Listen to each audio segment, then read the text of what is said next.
Their heads will haunt you. Are you ready for the truth? Warning. Today, I'm bringing you two incredible medical mysteries that will leave you stunned. But before we dive in, if you're a fan of the strange, the dark, and the mysterious wrapped up in story form, you're in exactly the right place. That's all we do here, and we upload every week. So, if that sounds like your kind of content, go ahead and invite the like button to your wedding. But, maybe send it the wrong date, time, and place just for fun. And hey, don't forget to subscribe and hit the bell so you don't miss any of our weekly stories. Alright, let's jump into today's tales. Around 1 p.m. on August 6, 2011, a 32-year-old seafood vendor named Carla Flores stood in the doorway of her home, a tray of shrimp balanced in one hand, while she waved goodbye to her 3 kids with the other. She told her kids she'd be right back, then stepped out her front door into the bustling streets of Culiacan, a major city in northwestern Mexico. Carla was delivering this tray of shrimp to one of her regulars. She made her way down a narrow alley, then onto a main road, and eventually wandered into a neighborhood filled with brightly colored houses. She reached one of these houses and knocked on the door. A man opened it, and Carla handed him the tray of shrimp. He took it, handed her a handful of cash, and after thanking him, Carla turned around and began heading back toward the street. Carla had nearly made it back to the alleyway near her house when, suddenly, she heard a loud noise. Before she could even react, a small, hard object smashed into her right cheek with such force that she was knocked to the ground. Instinctively, she reached up to touch her cheek and felt something warm and wet. When she looked at her hand, it was covered in blood. She tried to stand, but her ears were ringing, her head spun, and within seconds, everything went black. 20 minutes later, a receptionist at Culiacan General Hospital looked up to see a man carrying a bloody, unconscious woman into the emergency room. He gently laid her down on a bench in the waiting area and, without a word, turned around and walked right back out. The receptionist jumped up, chasing after the man, demanding answers. Who is she? What happened to her? But the man simply replied, "Look, I was driving by and saw this woman lying bloody in the street, so I brought her here. That's all I know, I swear." And with that, he turned and walked away. The receptionist went back inside to check on the woman. She lay unconscious, mouth open, and the entire right side of her face was severely mangled. Embedded in the mess on her right cheek, practically lodged in her skull, was the strange, dark-colored object. The receptionist couldn't tell what the object was, and there was no time to figure it out.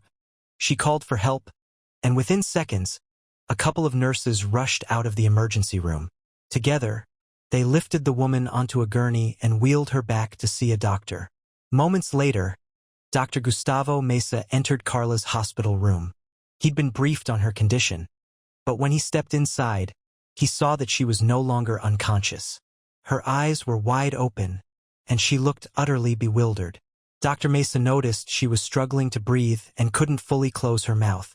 Then, Carla began making this low grunting noise, but at first, the doctor couldn't understand what she was trying to say. Then, Carla's words became clearer. She was saying, "Rock, rock, rock." Dr. Mesa's first thought was that she was trying to tell him she'd been hit by a rock, which had caused her injury. He leaned in closer, examining the wound, and spotted what looked like a dark-colored stone lodged deep inside her cheek. Wow, he thought, this must have hit her with incredible force to be embedded so far into her face. He assured Carla he'd remove it but explained that first, they'd need to take an X-ray to see exactly where it was lodged and how best to remove it. A few minutes later, Dr. Mesa was in the radiology department, studying Carla's X-ray images. And immediately it was clear to him and the rest of the medical staff that this was no rock. The object was oval-shaped, had smooth, round edges, and was perfectly symmetrical. It seemed far too precise and uniform to be any ordinary rock, yet he had no better guess as to what it might be. From the X-ray, Dr. Mesa could see that this object had shattered Carla's upper and lower jawbones and broken several of her teeth. The object was now wedged between her fractured jawbones. He knew surgery would be the only way to remove it, but he needed more information before he felt ready to operate. So he ordered a CAT scan of her head, hoping it would give him a clearer picture of what he was dealing with. When the results came in, Dr. Mesa's face went pale as he stared at the image. He couldn't believe what he was seeing, but the evidence was right there, clear as day. Realizing the urgency, Dr. Mesa rushed to the nearest nurse's station and ordered the nurse to evacuate everyone from the emergency room immediately. Then, Dr. Mesa grabbed the hospital phone and dialed a military official. Less than an hour later, Carla was no longer in the hospital. Instead, she found herself lying on her back in the middle of a grassy field, filled with absolute terror.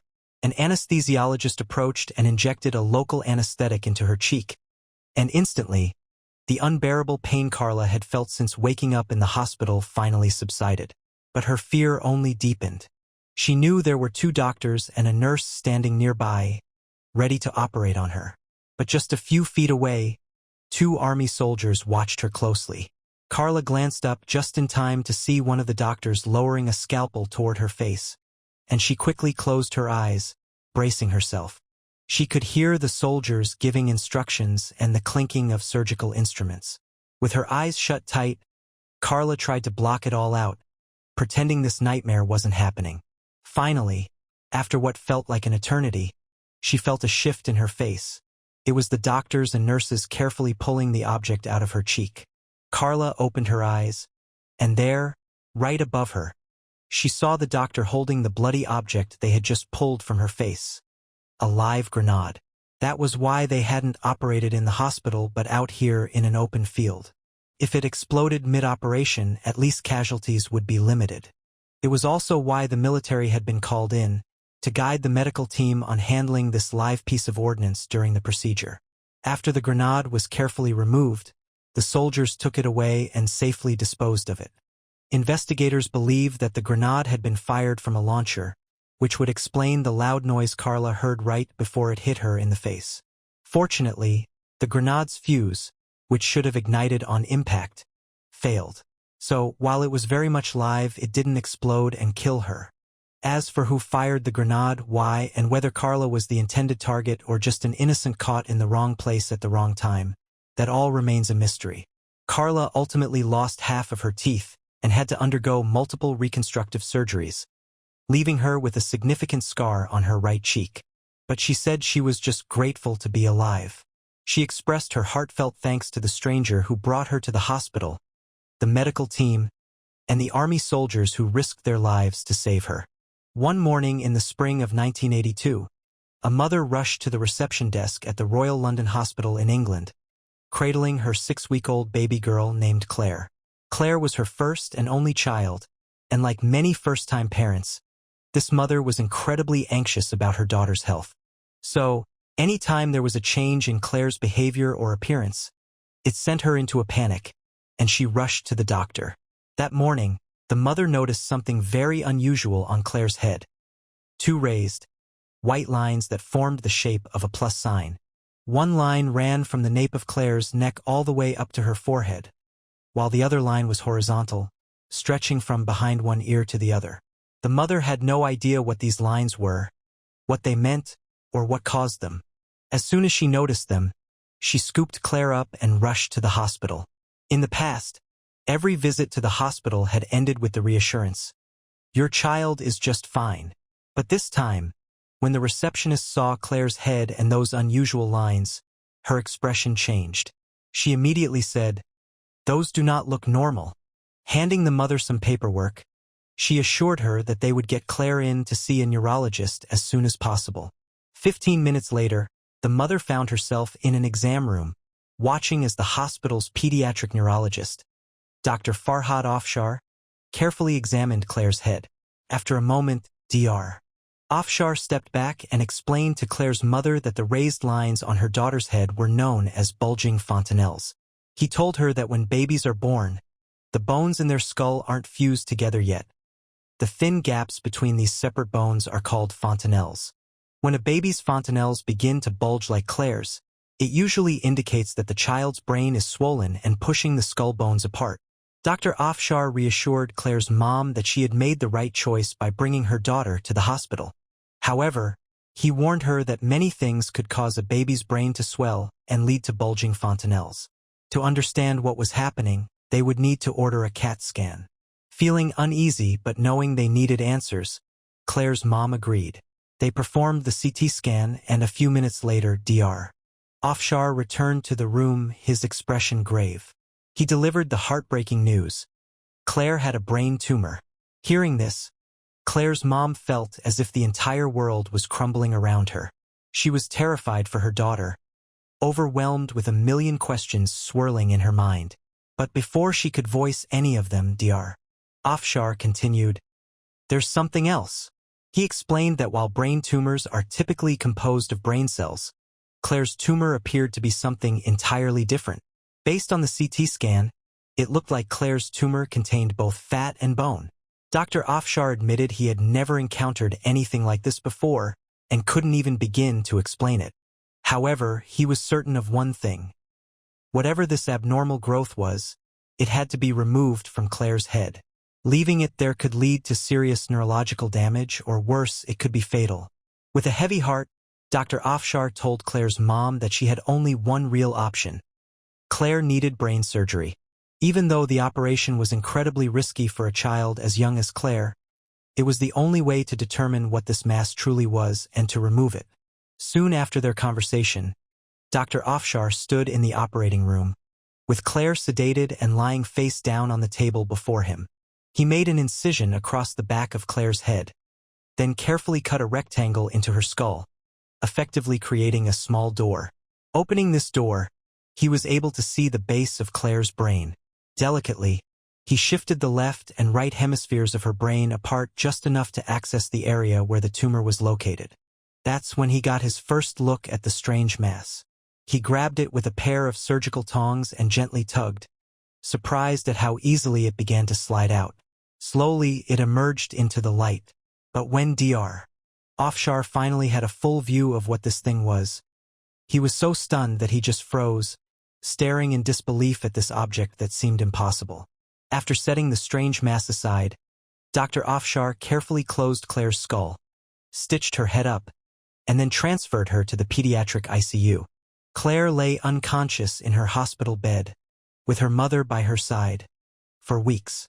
Meanwhile, Dr. Afshar ordered genetic testing on the mass he had removed from Claire's brain. The results revealed something astonishing. Claire wasn't an only child as her mother had believed. She was actually a twin. The mass that Dr. Afshar had extracted was her twin sibling's fetus. Claire had an extremely rare condition called fetus in fetu. This occurs during the early stages of a twin pregnancy when the cells don't divide properly, causing one fetus to become enveloped by the other. The enveloping twin appears to be a single baby but is actually born with a partially developed fetus still inside their body. The fetus inside Claire's head measured 5 inches long, with 2 arms and 2 legs, but its head had not formed. What made Claire's case particularly rare was that her twin's fetus was found within her skull. Throughout global medical history, intracranial fetus in fetu had only been recorded 18 other times, and it was typically considered a fatal diagnosis, as all the previous cases had resulted in death. However, after 2 weeks in the ICU, Claire woke up.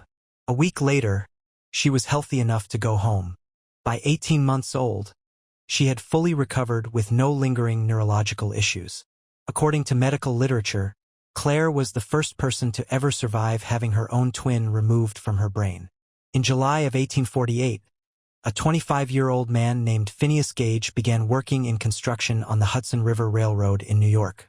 At that time in America, railroads were being laid across the country, and workers like Phineas were crucial for blasting rock out of the way to create these tracks.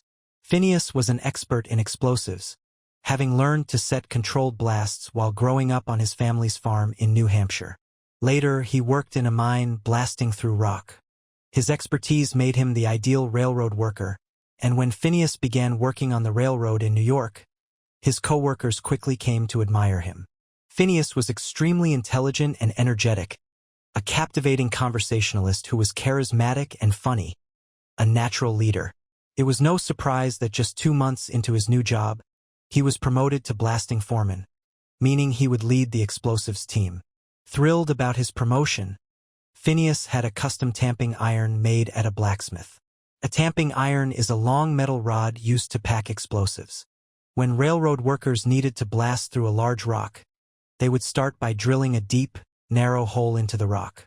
Next, they would pour blasting powder inside, insert a fuse, and then use the tamping iron to push the blasting powder and the fuse deep into the hole to ensure an effective blast. Once everything was packed in, they would ignite it. Typically, tamping irons were rough tools that resembled crowbars, but Phineas wanted something special to commemorate his promotion. He had the blacksmith create a perfectly straight and smooth 4-foot-long metal tamping iron.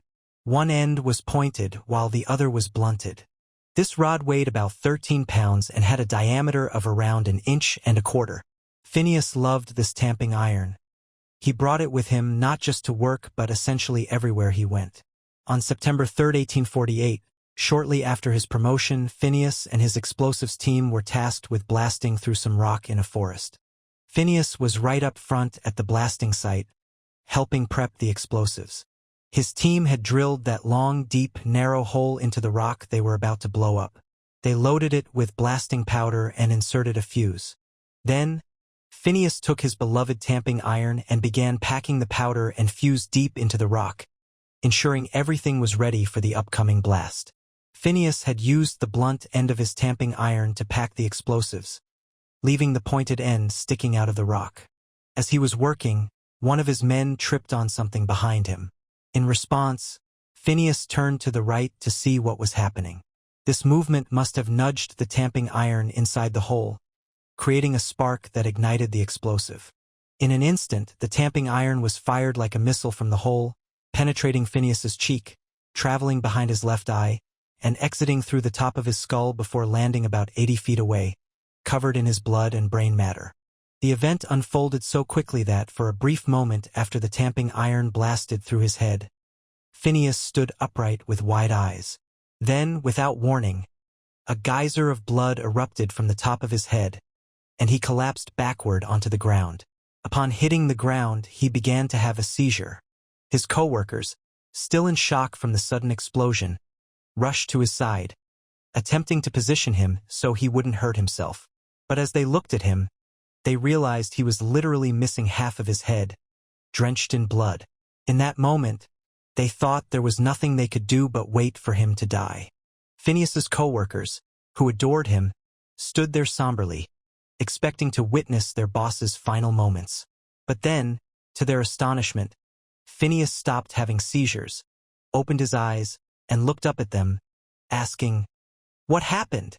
It was remarkable. Half of his head had been blown out by a 13-pound, 4-foot-long metal rod, yet he was coherent and engaged. His stunned co-workers urged him to lie down and relax while they called for help. But Phineas, still bleeding, casually stood up and walked over to the railroad cart. He signaled for his crew to take him back into town. They were incredulous, watching their boss, who was now covered in blood, sit on the cart as if nothing were wrong. As they slowly made the 1-mile journey back, his crew exchanged worried glances, expecting him to collapse at any moment. Instead, Phineas looked around, seemingly unfazed, and even pulled out his logbook. He carefully noted the time they were leaving the work site, determined to ensure his crew would be accurately paid for their day's work. Finally, they reached town, and Phineas was still very much alive, appearing calm and collected as if nothing had happened. His co-workers helped him to his hotel, where Phineas sat outside on a chair, casually people watching while his crew went to fetch a doctor. When the doctor arrived, he was taken aback not only by Phineas's severe injury, but also by the lucidity in his eyes. They were focused and alert, as if Phineas were waiting for assistance with just a minor scrape. As the doctor approached, Phineas famously remarked, "Doctor, here's business enough for you," showcasing his trademark humor despite the circumstances. The doctor, like everyone else, assumed that Phineas's miraculous recovery would be short-lived, that he would soon succumb to the horrific wound in his head. So, the doctor moved Phineas into the hotel, placed him in bed, and made him as comfortable as possible, not attempting to save him but rather to ease his passing. Yet, against all odds, Phineas didn't die. He broke out of the delirium, But the man who emerged was not the same charismatic leader everyone had known. Instead, he exhibited a childlike demeanor, seemingly devoid of his previous inhibitions. His personality had shifted dramatically, and while he survived, the vibrant and engaging man he had been was replaced by someone who was more impulsive and naive. This change sparked a fascination among doctors and psychologists alike, as Phineas became a case study in the effects of severe brain trauma on personality and behavior. Phineas's transformation after the accident was as astonishing as the incident itself. He became known for his erratic behavior, swearing frequently, sharing bizarre and grandiose plans he never intended to act on, and spinning fantastical tales for his nieces and nephews that strayed far from reality. Yet, despite these quirks, he managed to adapt to life post-injury. The pulsing of his brain was visible beneath the skin on the side of his head that had been blown away, a constant reminder of his near-fatal accident. In the years following the incident, while the more extreme changes to Phineas's personality began to fade, one peculiar aspect remained: his obsession with the tamping iron that had so dramatically altered his life. This iron became more than just a tool. It morphed into a symbol of his survival and, oddly, his companion. Phineas stopped nurturing friendships and avoided romantic relationships, instead forming an attachment to the tamping iron, which he took everywhere. He even posed for photographs with it as if it were a beloved partner. Sadly, 12 years after the accident, Phineas began to experience seizures, a likely consequence of the traumatic brain injury he had sustained. Ultimately, he passed away with his cherished tamping iron by his side, a testament to the strange journey he had taken since that fateful day. His life story remains a profound example of resilience and the complexities of human psychology following traumatic experiences, captivating both medical professionals and those fascinated by the bizarre twists of fate life can take. Her heart raced as she dialed her mother's number, her mind racing with anger and betrayal. The ringing seemed to echo in her ears, and when Antoinette finally picked up, Zara wasted no time. "Why did you do this?" she demanded, her voice trembling with rage.